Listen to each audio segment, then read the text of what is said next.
Кыргызстанда скульптор айымдар саналуу. Мен ошол бала кезимден сүрөт өнөрүнө кызыгуум жогору болчу. Үй бүлөдө мен эле ушул сүрөт өнөрүнө кызыккан адаммын. Таштан жумуш жасаганды жакшы көрөм. Бирок оор физикалык жактан аябай.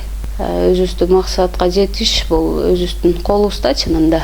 Ошо менин баардык кыялдарым ошо скульптуранын тегерегинде болуп турат да. Студенттик кезде аябай кыйналчумун.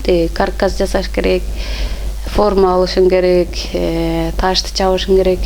Кадимкидей ооруп каласың да, белиң ооруп, анан жатып каласың. Ойлочумун, кайдан тандап алдым бул кесипти. Кайра эс алып тургандан кийин унутуп каласың кадимкидей. Чет элдеги көп жумуштарым кыргыз темасына арналат. Ошол темалар аркылуу кыргыздын баалуулуктарын көрсөткүм келет. Биз кыргыздар өзгөчө эл экенибизди көрсөткүм келет.